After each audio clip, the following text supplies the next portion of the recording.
Vamos gravando. Muito bem. Então, boa tarde oficial para todos, todas que estão aí.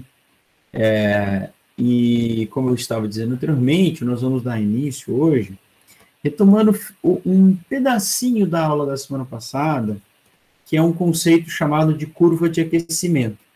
Tá? Ele não é um conteúdo novo, não tem nada de novidade nele, só que ele é bem importante, por quê? Porque ele traz uma coisa que a gente ama odiar, que é o gráfico, tá certo?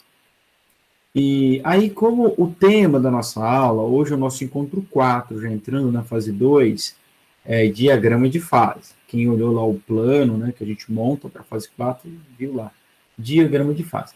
O diagrama de fase é um conteúdo relativamente mais curto e também a gente não vai fazer nenhuma conta com ele. É só um conteúdo conceitual, assim. Então, acho que a gente vai conseguir vencer ele depois mais rapidamente. Tá legal? Para quem não gosta de conta, quem é das humanas, espero que aproveite bem a aula, porque a gente vai apenas tratar de conceito e definição. Claro que tem um raciocínio, como é que a gente chama? Raciocínio cartesiano ali por trás, tá certo? Tá bom? Então, o que é a curva de aquecimento, gente? Nada mais é do que você pegar os dados da informação do aquecimento de um corpo e colocá-lo numa tabela, um gráfico, certo? De temperatura em função da quantidade de calor recebida, tá? Eu vou apresentar minha tela, aí você fala, professor, mas a gente viu isso na aula da semana passada. A gente fez um exercício apenas e que trazia um gráfico, tá? Que trazia um gráfico. Eu vou até retomar a partir... Estou compartilhando. Vocês estão vendo o gráfico na tela? Deu certo? Cadê um porta-voz para me dizer que sim? Agora apareceu, professor. Beleza, obrigado. Deixa eu desligar minha câmera para a gente diminuir o tráfego de dados, tá? Então, daí vocês já estão ligados no esquema, tá? Eu não tenho como ver o chat. Mas se você tem uma dúvida, por favor, tire a sua dúvida. Seja me chama no áudio, escreve ali no chat que alguém vai me chamar, uma alma caridosa, com certeza me chamará, tá? Então, aqui, aí eu dizia o seguinte, professor, mas a gente fez um exercício assim na aula da semana passada. Fizemos esse exercício aqui, ó. Cadê você? Tá, aqui no lugar. Ou talvez não esteja, acho que está assim. Aqui, ó. A gente fez essa discussão. Então, este gráfico que vocês estão vendo, desse exercício 2, sem querer dar um nome bonito para ele, nós vimos, é uma curva de aquecimento, sim. É um gráfico, ó, é um gráfico de temperatura. Opa, vai, caneta. É um gráfico de temperatura por quantidade de calor recebido. E vai mostrando como que a temperatura varia, olha aqui, de A a B, conforme o corpo ganha calor, ou como que não varia, né? Olha aqui, de B para C. Ele ganha calor e não varia. Por quê? Nós aprendemos na aula da semana passada, porque está havendo ali uma transição de fase, tá? Então, o que é, então, a curva de aquecimento? A curva de aquecimento é esse gráfico aqui, ó, que vai mostrar para nós, é exatamente aquele ali, ou este aqui, que vai mostrar para nós como que o corpo vai se aquecendo e mudando de fase, né? Aquecendo e mudando de fase, conforme ganha calor, certo?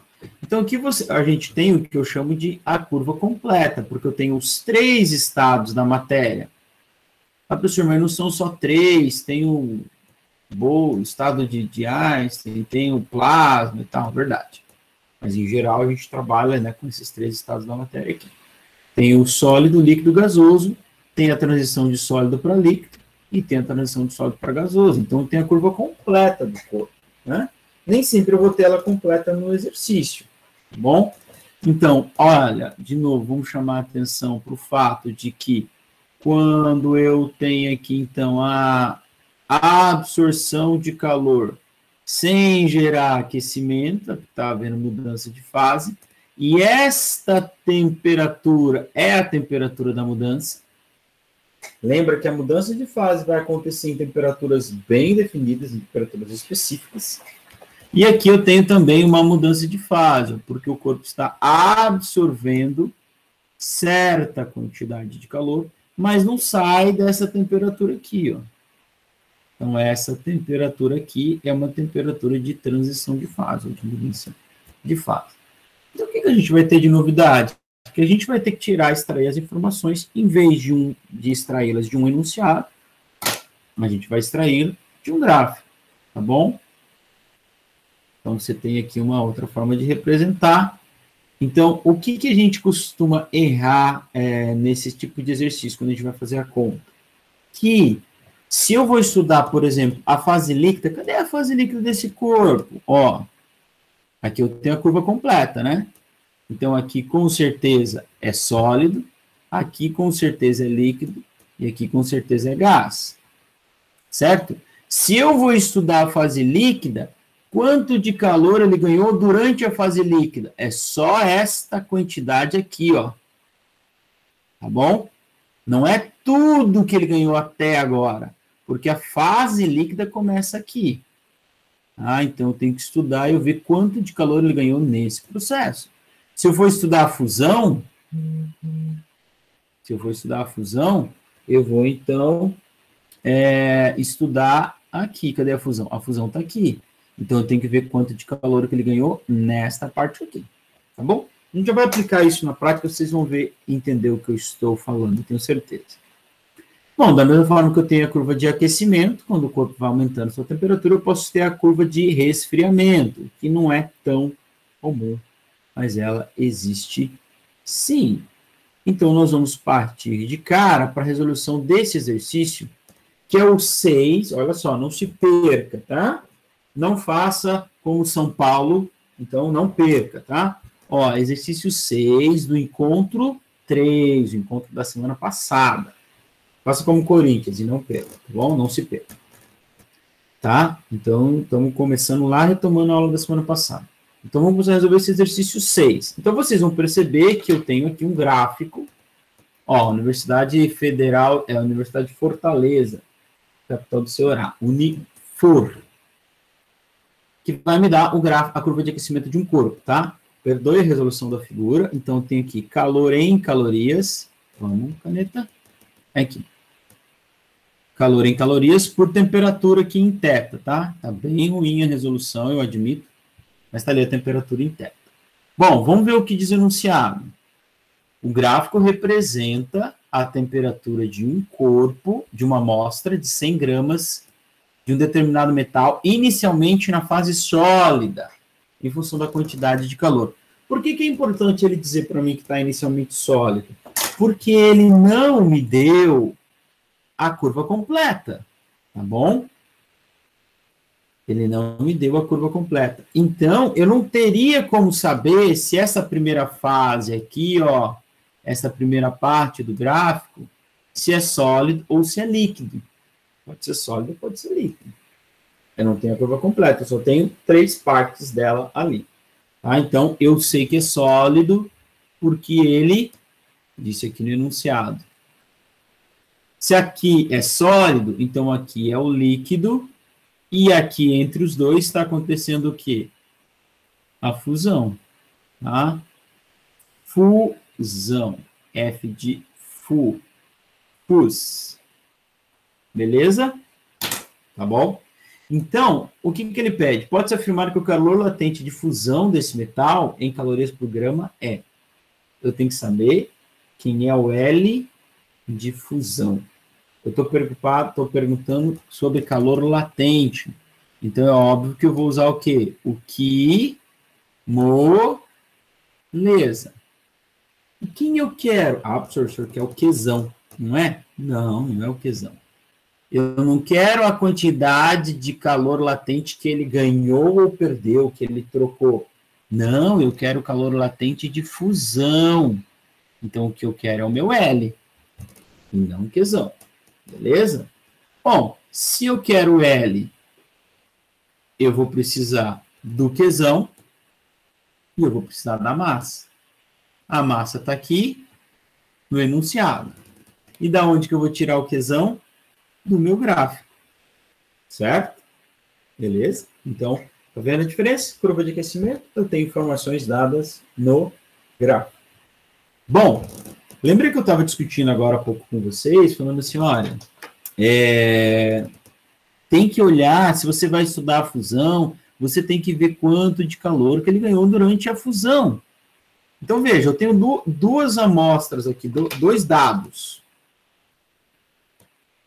Eu tenho um dado dizendo que aqui, neste ponto aqui, ó, ele já tinha absorvido 600 calorias.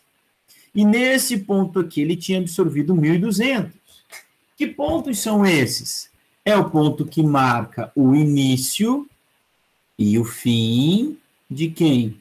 Da fusão.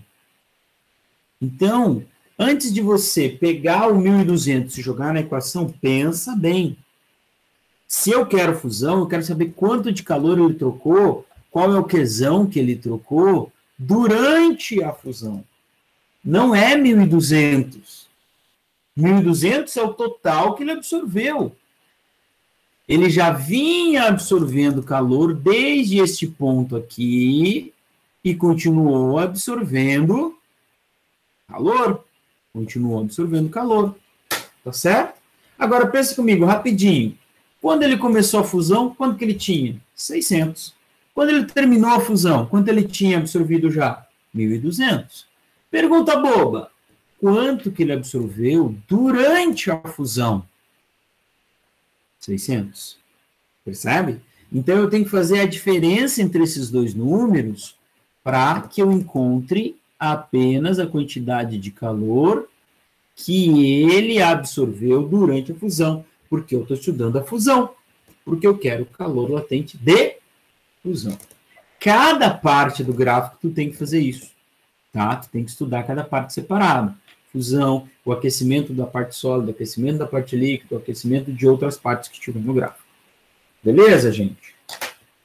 Ó, vou abaixar aqui para fazer a conta aqui embaixo, mas não perca a nossa discussão que acabamos de ter agora, da sua mente. Então, eu quero... Vamos lá. Opa, perdão. Perdão de novo.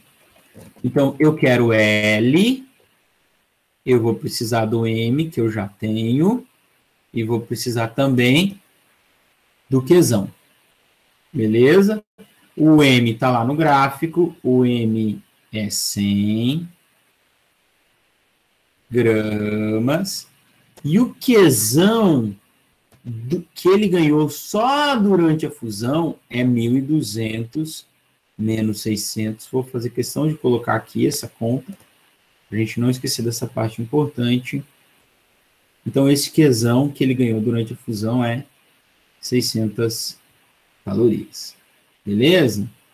Então, beleza. Então, eu tenho aqui, ó, Qzão é 600. A caneta está bem ruim hoje, né? Tá? Mas vamos lá. A massa é 100. Nossa, tá parecendo um 6 ali. Um minuto, gente. Deixa eu me ajeitar melhor aqui.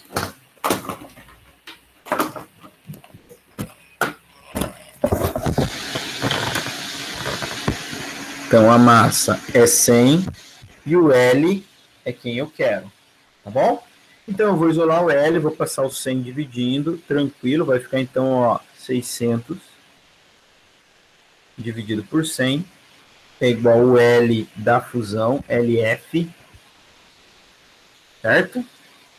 É igual a 6 dividido por 1, é igual a 6 calorias por grama.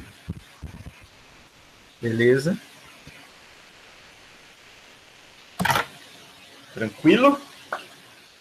Tá? Esse é bem fácil, ele só deu 3 partes, só pediu do calor latente de fusão. Vamos olhar para o exercício 7, que é exatamente a mesma coisa, só que aqui ele vai pedir algumas coisas a mais, tá? Beleza. Então vamos lá, ó. O gráfico representa a curva de aquecimento de uma substância pura de massa 100 gramas, inicialmente no estado sólido. Bom, aqui não precisava nem falar que ele estava no estado sólido, porque ele me deu, ou nos deu, as três partes, né, da curva. Então, perceba aqui que eu tenho temperatura em Celsius e quantidade de calor em quilocalorias. Então, ele começa a parte sólida a 10 graus e após absorver 3 quilocalorias, ele chegou a 50 graus. A partir desse momento, ele começa a absorver calor, olha só, sem sair dos 50 graus. Por quê? Está vendo transição de fase ali. Tá bom? Então, você já sabe que esse 50 é a temperatura de fusão.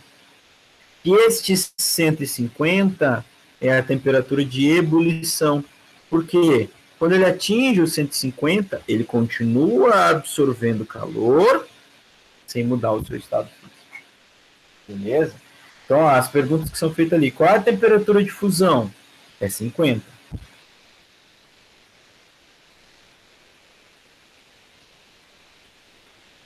Gente, tá horrível, né?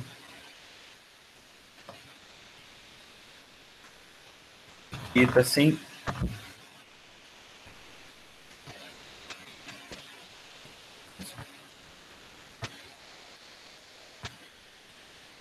graus.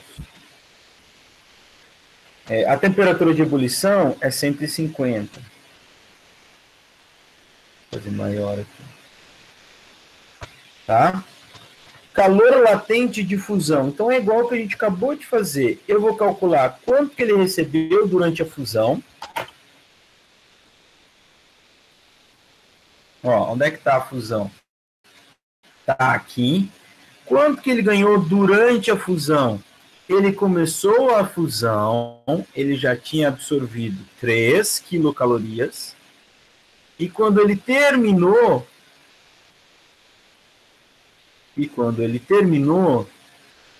ele tinha 9 quilocalorias. Então, quanto que ele ganhou durante a fusão? 6 quilocalorias.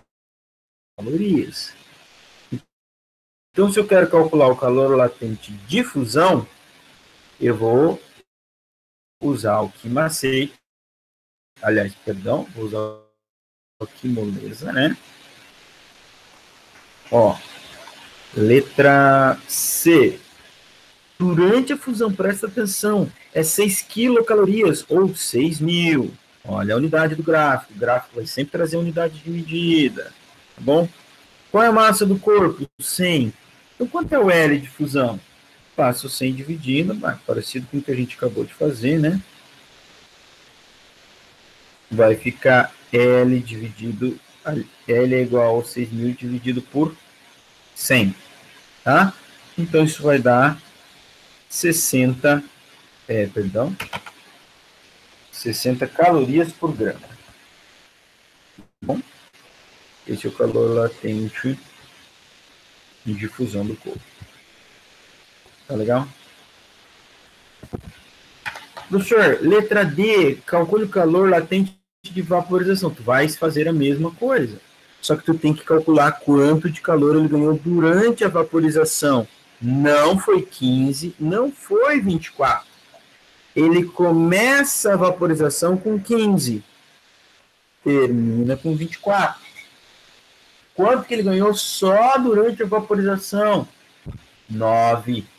9 o quê? 9 quilocalorias. Então, tu vai fazer isso aqui. Não vou terminar isso aqui, porque o nosso tempo já está indo embora. A quantidade de calor é... Que moleza. Por quê? Porque eu estou falando de mudança de fase. Então, ele ganhou 9 quilocalorias, ou 9.000 calorias.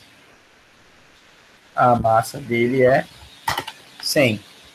Isola o L, vai dar 90. E para a gente ir para a nossa aula de hoje, letra E, calcule o calor específico da fase sólida, calcule o calor específico da fase líquida, ou G, calcule o calor específico do vapor. É tudo igual. Você só tem que achar aonde está a fase líquida, aonde está a fase sólida e aonde está o vapor. Tá bom?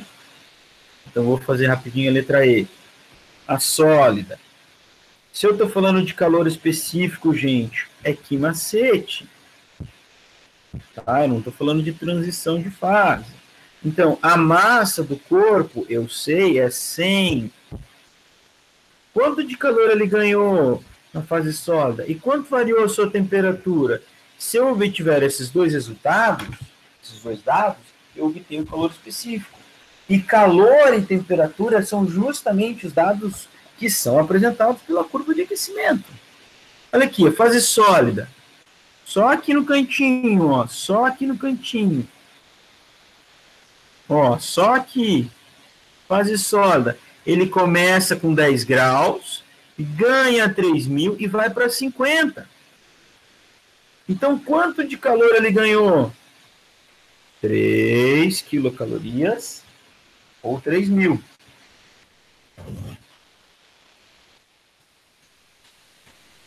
Certo? Quem é o ΔT? Ele começou em 10 e foi até 50. O ΔT é 40. Isso já tem que estar óbvio para vocês. Temperatura final 50, menos temperatura inicial, que é 10. 50 menos 10, 40. Tá bom? Então fica 3.000 igual 100 vezes 40, 4.000. É o meu Czinho. Você vai passar o 4.000 dividindo e vai dar 0,75 esse calor específico aí. Beleza? Cuidado, hein? Tem gente que foi fazer o exercício, fez, em vez de fazer 3.000 dividido por 4.000, fez o contrário, fez 4.000 dividido por 3.000. Só que o resultado deu certinho. Muito engraçado isso, né? Olha aí. Caloria por grama grau Celsius. Esse é o calor específico da fase sólida. Por quê? Eu estou usando a quantidade que ele ganhou de calor na fase sólida e o ΔT da fase sólida, ou ΔT da fase. Beleza? Isso é curva de aquecimento, gente, tá bom? Bom, vamos então passar para a nossa aula de hoje, que é o diagrama de fase. O que é o diagrama de fase? Nós conversamos na aula da semana passada e nós vimos que as substâncias fazem as transições em temperaturas bem definidas se nós não mexermos na pressão. O que o diagrama de fase vai fazer? Ele vai estudar como que a pressão interfere na temperatura de mudança de fase dos corpos. Pois bem, nós dizemos que a água congela a 0, ou que derrete a 0, e que ferve a 100, ou que condensa a 100. Como vimos na aula da semana passada, a temperatura em que ela derrete é a mesma que ela congela, a temperatura que ela evapora é a mesma que ela condensa, são processos idênticos. Tá? Água a 0 graus, está em que temperatura? Está em que estado? Gelo, professor? Não, depende. Pode estar em gelo, pode estar líquido, pode estar fazendo a transição. Água a 100 graus. A 100 graus já ferveu o vapor. Não. Pode ser líquida a 100. Eu estou aquecendo ela, a hora que chega em 100 eu paro. Então, eu continuo sendo líquido. Tá? Pode ser vapor ou pode estar realizando a transição. Tá bom? Agora, isso é considerando a pressão normal. Quando a pressão não é normal. E quando eu aumento a pressão? Ou quando eu diminuo a pressão? Bom, veja só. Quem é bom de geografia, ou quem assiste Libertadores ou eliminatórias do Brasil na Copa do Mundo, já ouviu falar dessa cidade na Bolívia chamada La Paz. La Paz é uma das cidades mais altas do nosso continente. Está a mais de 3.000 metros de altitude acima do nível do mar. Pois bem, o que isso interfere para nós, professor? Interfere que aqui você tem o nível do mar. Você tem uma cidade que está muito mais alta, então tem menos ar, menos coluna de ar sobre ela. Então a pressão atmosférica é menor. Vocês estudaram isso ano passado, lembra? Professor Leonardo, o que é pressão? É massa sobre uma área. O que é a pressão atmosférica? É o peso da atmosfera sobre você. Se você está mais alto, tem menos ar em cima, você vai subir um pouco. Então a pressão diminui. Tá? Então, quem está mais alto diminui. E La Paz é muito alto. Tanto que a água em La Paz ferve a pasmem cerca de 85 graus Celsius. Tá bom? Por quê? Porque se a pressão é menor, é mais fácil para as partículas se desprenderem, tá? E realizar a transição de fase. Lembra que o que está acontecendo? Nós estamos doando calor, o corpo vai agitando, ao mesmo tempo vai dilatando, né? Lembra lá no comecinho do ano? Vai dilatando. Por isso as partículas vão ficando mais afastadas. Até que, como nós vimos, ele chega ao ponto onde ele vai romper a estrutura de organização das moléculas. Isso é mudança de fase. Se eu tenho menos pressão pressionando, até porque é isso que a pressão faz, né? O papel da pressão na sociedade, pressionar, tá? Se eu tenho menos pressão externa, é mais fácil para as partículas se soltarem, se afastarem. Certo? Então, é assim que a pressão altera o ponto de fusão. Em La Paz, a pressão é bem menor, a água ferve mais facilmente, vamos dizer assim. Você precisa de menos energia para ferver uma água. Certo? Eu coloquei aqui um desenho, pois não. Você falou que tem uma fórmula da pressão. Qual que é a fórmula da pressão? Eu não me lembro de ter falado de fórmula da pressão. Tem uma fórmula, mas tipo, que é pressão sobre área. Sim, força sobre área. Isso. Tá? Mas a gente não vai estudar isso agora, amiguinho. Beleza. Amiguinho João, pressão é uma força exercida sobre uma superfície. Tá legal? Mas eu falei que a gente não vai fazer conta nenhuma hoje, então a gente não vai usar também equação nenhuma. Tá bom? É apenas um estudo analítico. Então, olha só para o desenho que eu coloquei aqui, olha. Se eu aumento a pressão, o que eu faço? É como se eu comprimisse mais as partículas. É como se eu aglutinasse mais a substância, as moléculas da substância. Então, se eu aumento a pressão, você vai precisar de mais energia para quebrar as ligações. Se eu diminuo a pressão, as partículas vão ficando cada vez mais livres. Certo? Então, se eu diminuir a pressão, eu diminuo as temperaturas de ebulição. Se eu aumentar a pressão, eu aumento a temperatura de ebulição. É isso que faz o quê? A nossa amiga panela de pressão. Sabe que é uma panela de pressão? É uma panela que está muito triste. A panela tem depressão. Muito engraçado. Não. É uma panela que é toda constituída, vedada, para que a pressão lá dentro seja aumentada. Mas por que, professor, aumentar a pressão? Porque se eu aumento a pressão, eu aumento a temperatura de ebulição. E sabe, meus amiguinhos, minhas amiguinhas que estão me acompanhando, cozer um alimento, tá? Eu tenho um limite, que é o quê? A temperatura de ebulição da água. Vou cozinhar uma batata. Qual é a máxima temperatura que eu consigo impor no meu cozido? A de ebulição da água, porque a partir daí ela evapora. Então, se eu estou cozinhando numa panela aberta, a máxima temperatura que eu vou chegar é 100 graus, considerando que eu estou perto do nível do mar, né? Em Londrina, já está um pouquinho acima do nível do mar, um pouquinho menos de 100 graus. Em La Paz é 85. Tá certo? Então, eu tenho aqui um limitante. Se eu consigo aumentar a pressão, eu consigo elevar a minha temperatura de ebulição da água a mais do que 100, e com isso eu consigo cozinhar um alimento numa temperatura maior do que 100. Por isso ele vai cozinhar mais rápido.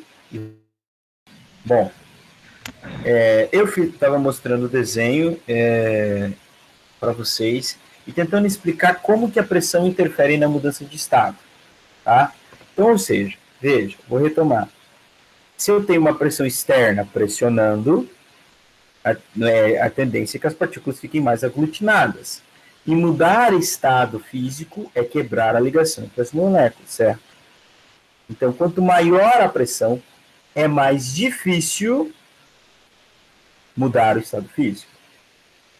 Então, vamos lá. La Paz, 3.600 metros acima do nível do mar. Pressão atmosférica baixa. Lá a água ferve a 85 graus. Porque tem menos pressão. As partículas são mais livres. Então é mais fácil você quebrar as ligações, porque a força que os une é menor, porque tem menos pressão externa, fazendo com que elas fiquem aglutinadas. Panela de pressão serve para quê? Para aumentar a pressão. E com isso a temperatura de ebulição da água aumenta. Tá? E aí que está o grande lance, eu não sei se eu tinha parado nisso, eu já tinha falado, a genialidade desse equipamento, desse gadget, chamado panela de pressão, que é, eu aumento a pressão ali dentro, então com isso eu consigo aquecer a minha água até mais de 100, que era o meu limite, como o Juan falou, na panela aberta, é 100. Se você está lá na praia, é 100. Se você está em Londrina, é menos do que 100. Se você está em La Paz, é 85 o seu limite. Se eu estou dentro da panela de pressão, eu consigo aumentar a pressão e por isso a água vai ferver depois de 100. Então isso é ótimo para mim, porque eu cozinho mais e melhor. Tá certo? Eu cozinho a uma temperatura maior. Então a gente usa a panela de pressão para cozinhar as coisas que são mais duras. Mandioca, feijão, que é um grão super duro, carne barata, que eu estava falando. Você compra, joga na panela de pressão, resolve. Tá? Então, na panela de pressão, a temperatura da água de ebulição costuma ser de 120 graus Celsius. Tá legal? 120 graus Celsius. Enquanto que na panela aberta, no nível do mar, a máxima temperatura que você vai chegar num cozido é 100 graus. Por isso também, meu amiguinho, esse nosso curso é um curso de culinária, né? E de economia doméstica também. Por isso também, amiguinho e amiguinha, quando você está cozinhando qualquer coisa na sua panela aberta, hora que a água ferver, pode abaixar o fogo. Por quê? Porque a água não vai passar de 100. Entende? Você deixar aquilo no fogo alto, tem só se você quer que a água evapore mais rápido. Então depende do que você está fazendo, né? Está fazendo uma redução, você quer que o caldo do seu feijão engrosse, ou o caldo do seu molho engrosse. Pois não. Você está apresentando slides? Porque para alguns alunos não está aparecendo, inclusive para mim. Não, Isabela, eu não estou apresentando, tá bom? Eu já vou voltar na minha apresentação. Enfim, não tinha muita coisa para mostrar, era mais uma discussão, então eu estou aqui mais falando mesmo. Tá bom? Já vamos voltar para a apresentação. Obrigado, Isabela. Então, eu dizia... sim, você pode abaixar o fogo, tá certo? Porque você tem um limitante ali de 100 graus. Então, esse é o grande lance da panela de pressão. Bom, então nós estamos fazendo toda essa discussão para entender que a pressão interfere na temperatura do corpo. A pressão interfere na mudança de estado físico do corpo. Tanto que eu posso, inclusive, mudar o estado físico do corpo apenas alterando a sua pressão. Tá certo? Se você pegar um extintor de CO2 e espirrar ele, o que vai acontecer? Ele vai virar gás. Dentro do extintor, ele está muito pressionado. Ele é sólido, é um pó sólido. Quando eu libero ele vira gás, ele sai evaporando. Por quê? Porque eu mudei a temperatura dele? Não, porque eu fiz uma queda drástica na sua pressão. E com isso eu altero o seu estado físico. Bom, vamos olhar então para esse tal diagrama. O que é um diagrama? Um diagrama é um gráfico, de novo, né? A nossa temática de hoje é gráfico. Então vamos lá, olha aqui. Um gráfico que vai me mostrar como que a nossa amiga pressão, interfere nos estados da matéria de acordo com a temperatura. Tá? Então, essa curva que vocês estão vendo, esse gráfico, ela tem duas linhas, ou três, né, que se unem num ponto aqui. Eu tenho a curva que separa a fase sólida da gasosa, que é a curva da sublimação, a curva que separa a sólida da líquida, que é a curva da fusão, e a curva que separa líquida do gás, que é a curva da vaporização. Em geral, para quase todas as substâncias, a curva vai ter esta cara aí. Talvez você esteja olhando e falando assim, mas professor, a fase líquida não é muito pequenininha? E eu vou te dizer, é sim, é muito pequenininha. E aí eu vou te devolver com uma outra pergunta. O que a gente encontra na natureza que não seja água, ou que não tenha água, que está na fase líquida? Poucas coisas. Por quê? Porque a fase líquida é uma fase específica. Eu preciso, para ser líquido, eu não posso ter temperatura muito alta, porque senão evapora. Eu não posso ter pressão muito alta, porque senão ele vira sólido. Se eu ficar pressionando, as moléculas vão se aglutinar, vão virar sólidas. Eu não posso ter pressão muito baixa, porque senão vira gás. Tira a pressão, vai liberando todo mundo, se solta. Então, a fase líquida de uma substância, ela é caracterizada por ser uma fase onde você não tem temperaturas nem muito altas, nem muito baixas, nem pressão muito baixas, nem pressão muito alta. Certo? Beleza? Com exceção de quem? Da água. A água é uma exceção. Então, o diagrama de fase da água é esse aqui, ó. Tá entre a exceção. Porque a água, ela é vastamente encontrada na natureza no seu estado líquido. Tá? No seu estado líquido. Então, a curva da fusão, ela é deslocada. Então, tem um diagrama ligeiramente diferente. Mas, da mesma forma, não é uma fase extrema, a fase líquida. Não pode ter nem muito alta pressão, porque senão solidifica, nem baixa pressão, senão vira gás. Nem alta temperatura, senão vira gás, nem baixa temperatura, senão vira gelo. Tá? A fase líquida é essa fase caracterizada assim. Tá bom?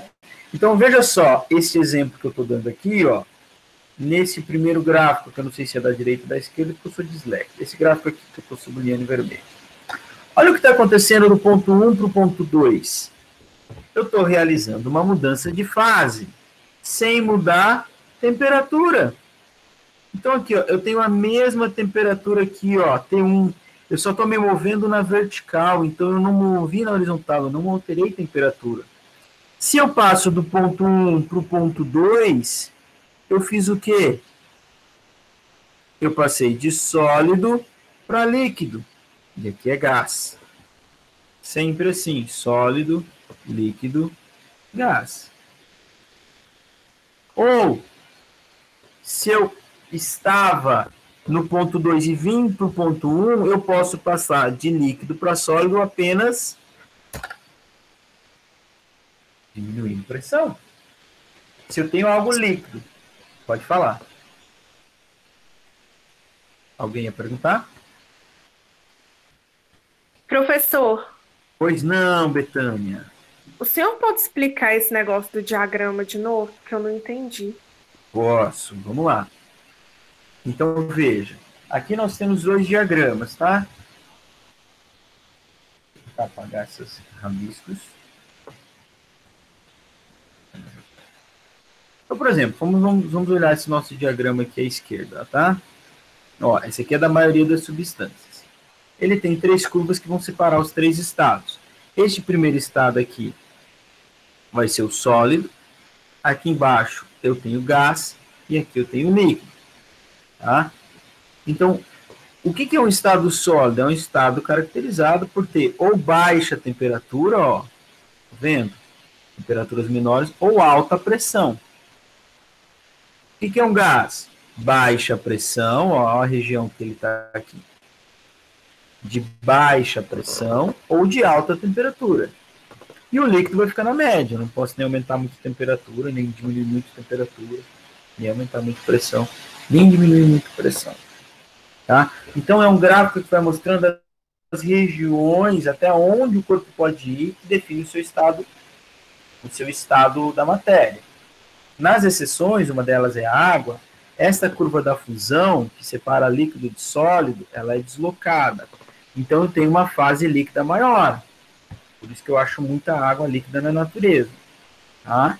Mais do que qualquer outra substância líquida. Tá bom? A curva é deslocada. Então, eu tenho aqui o sólido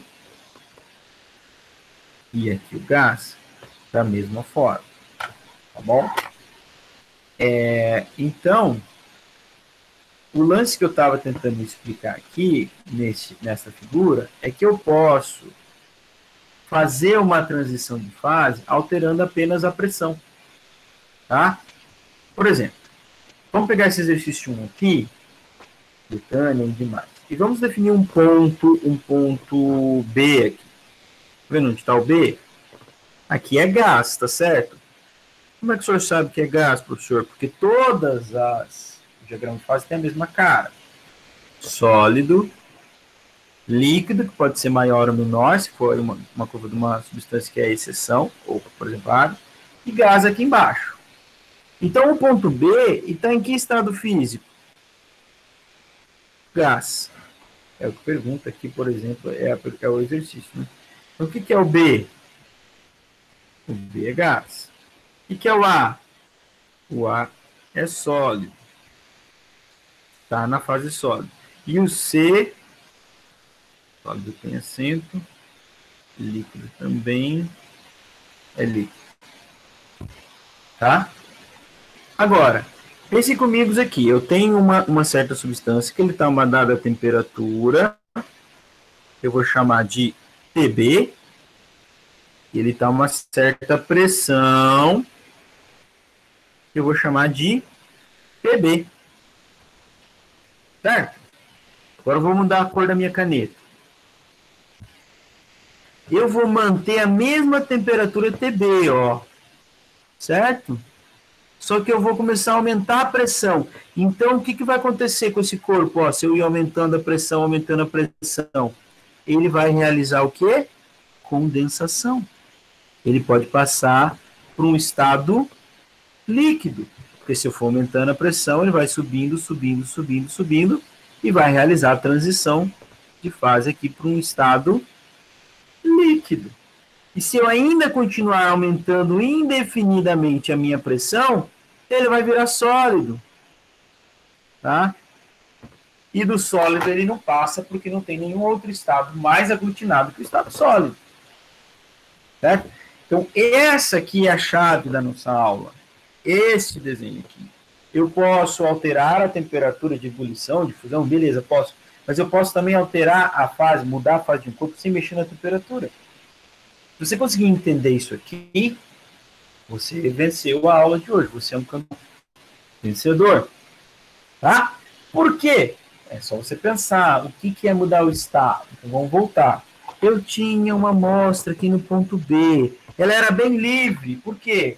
Tinha alta temperatura e pressão baixa. Olha a PB aqui, ó. Está embaixo aqui no gráfico. Aí eu começo a aumentar a pressão sobre ele. As partículas vão se aproximando, se aglutinando, se estruturando até um ponto que elas passam a ser líquidas. Passam a ter volume definido. Estão tão próximas que elas não se separam mais. Elas têm um volume definido, não tem forma definida. Se eu continuar aumentando a pressão, ó, andando na vertical para cima, aumentando a pressão, eu vou passar a ser sólido. As partículas vão aglutinando, até se tornar sólido. Bom? Aqui o exercício 1 é apenas para vocês darem o nome das transições. Aliás, perdão, exercício 2, né? Então, ó, aqui é sólido, aqui é gás e aqui é líquido, certo? Então, qual é a transição 1? A transição 1 é sólido para líquido, é fusão. A 2 é de líquido para sólido, é solidificação. Aí vocês podem escrever aqui. Bom, o exercício de número 3 pergunta assim, eu tenho 4 pontos aqui. E essa discussão a gente precisa fazer também. Os 4 pontos estão sobre a curva, certo? Estão em cima de uma curva. O ponto A está em cima da curva de fusão. Senhor, como assim curva de fusão? Eu não estou entendendo isso. Amiguinho, aqui não é sólido. Aqui não é líquido. Essa curva onde está o ponto A não está separando o sólido do líquido. Então é a curva de fusão. Tá bom? Eu tenho uma curva de vaporização ou de ebulição, que separa o líquido do gás. E tem a curva da sublimação, que separa o sólido do gás. Todos esses nomes eu não estou familiarizado. A gente viu na aula da semana passada, dá uma olhadinha lá no PDF que eu mandei para vocês. Tá bom? Aí a pergunta é, escreva o nome das fases que coexistem nas respectivas mudanças de equilíbrio. No ponto A, que fase coexiste, está existindo junto aqui? O sólido e o líquido. Se eu tenho um ponto que ele tem uma pressão tal e uma temperatura tal, que ele está exatamente sobre a curva de fusão, eu não posso dizer que ele é sólido, não posso dizer que ele é líquido. O que eu posso afirmar com certeza que ele pode ser sólido ou líquido, ou estar realizando a transação entre os dois. Tá? É um estado bivalente. 2 estados podem coexistir ali. Da mesma forma no ponto B. O ponto B separa o líquido do gás. Então o corpo tem uma pressão tal, uma temperatura tal, que ele está exatamente sobre qualquer ponto da curva que separa o líquido do gás. Qual é o estado físico desse corpo? Indeterminado. Pode ser líquido, pode ser gás, pode estar os dois, pode estar realizando a transição de líquido para gás ou de gás para líquido, tanto faz. Da mesma forma com o ponto C, ou qualquer outro substância que tem uma pressão tal e uma temperatura tal que se posicione exatamente em cima da curva. Qual é o estado líquido? Eu não sei, como diria minha filha. Eu não sei. Ninguém sabe. Pode ser sólido, pode ser gás, pode estar os dois, uma parte gás, uma parte sólida, pode estar fazendo sublimação ou ressublimação. Certo? E agora vem a pergunta de $1 milhão. E o ponto D, professor? Estão vendo ali o ponto D? Não, professor. Lá no meio, na junção das 3 curvas, está o ponto D. Qual é o estado físico do ponto D? O ponto D é chamado de ponto tríplice. É o encontro das 3 curvas. Então, sabe qual é o estado físico de uma substância que esteja exatamente ali, com a pressão e a temperatura, que a posicione exatamente no ponto tríplice, no encontro das 3 curvas? O estado físico pode ser sólido, pode ser gasoso, pode ser líquido, pode ser qualquer um dos 3, pode estar fazendo a transição de qualquer uma das 3, ou qualquer uma das 5, 6 transições que existem. Podem coexistir os 3 estados físicos ao mesmo tempo. O ponto do nome D é chamado de ponto tríplice. Não precisa explicar por quê, né? Os 3 estados podem, quer dizer que vão, podem coexistir. Tá bom?